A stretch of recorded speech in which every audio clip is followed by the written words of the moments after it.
Disebutkan bahwa nenek moyang orang Banyumas berasal dari daerah Kutai, Kalimantan Timur, sebelum periode kerajaan Kutai Hindu alias masih zaman pra-Hindu.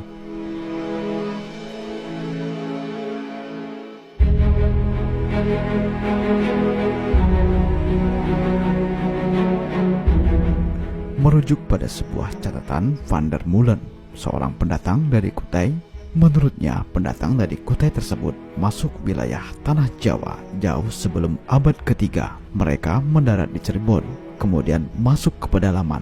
Sebagian kemudian menetap di sekitar Gunung Cermai, dan sebagian lagi melanjutkan perjalanan dan menetap di sekitar Gunung Selamet dan lembah Sungai Serayu. Pendatang yang menetap di sekitar Gunung Cermai selanjutnya mengembangkan peradaban Sunda, sedangkan pendatang yang menetap di sekitar Gunung Selamet kemudian mendirikan kerajaan Galuh Purba. Kerajaan Galuh Purba yang didirikan di Gunung Selamet ini disebut-sebut merupakan kerajaan yang pertama di Jawa Tengah, dan keturunannya bakal menjadi penguasa dari kerajaan-kerajaan yang ada di tanah Jawa. Kerajaan Galuh Purba didirikan pada sekitar abad ke-1 Masehi di Gunung Selamet, berkembang sampai dengan abad ke-6 Masehi dengan kerajaan-kerajaan kecil dengan nama Galuh di depannya.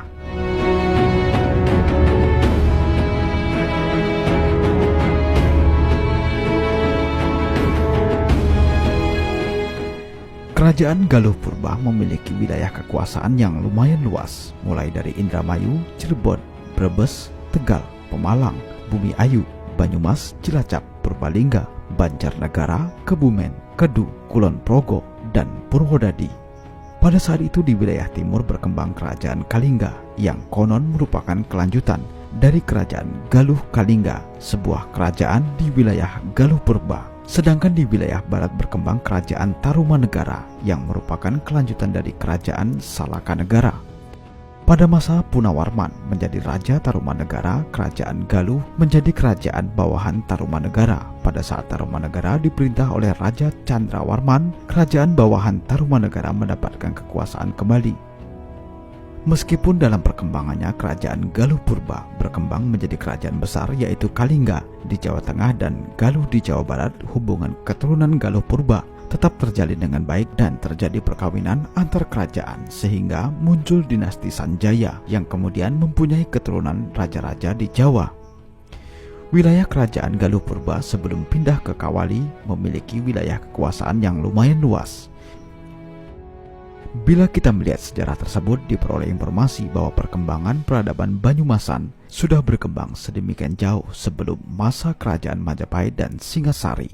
Artinya peradaban budaya dan bahasa Banyumasan sudah sangat tua, jauh sebelum kerajaan Mataram Islam yang kemudian terpecah menjadi Surakarta dan Yogyakarta.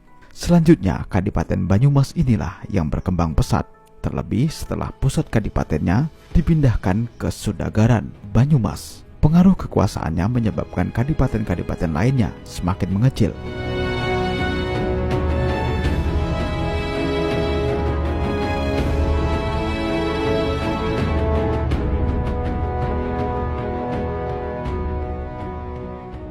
Seiring dengan berkembangnya kerajaan Mataram, kadipaten di wilayah Banyumasan tunduk pada kekuasaan Mataram.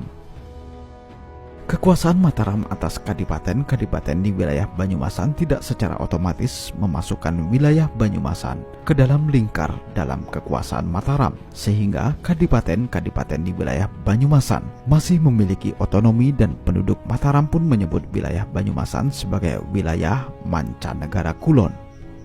Sebelum Belanda masuk, wilayah Banyumas disebut sebagai daerah Mancanegara Kulon dengan rentang wilayah meliputi antara Bagelan atau Purworejo sampai Majenang atau Cilacap. Disebut Mancanegara Kulon karena pusat pemerintahan waktu itu memang berada di wilayah Surakarta atau wilayah Wetan. Wilayah Banyumasan merupakan sebuah wilayah yang meliputi 8 kabupaten pada masa ini, yaitu Kabupaten Kebumen, Kabupaten Cilacap, Kabupaten Brebes, Kabupaten Tegal, Kabupaten Pemalang, Kabupaten Banjarnegara, Kabupaten Purbalingga, dan Kabupaten Banyumas sendiri.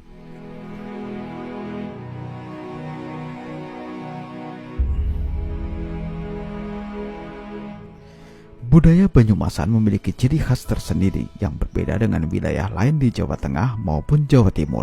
Walaupun akarnya masih merupakan budaya Jawa, hal ini sangat terkait dengan karakter masyarakatnya yang sangat egaliter tanpa mengenal istilah ningrat atau priyayi. Hal ini juga tercermin dari bahasanya, yaitu bahasa Banyumasan yang pada dasarnya tidak mengenal tingkatan status.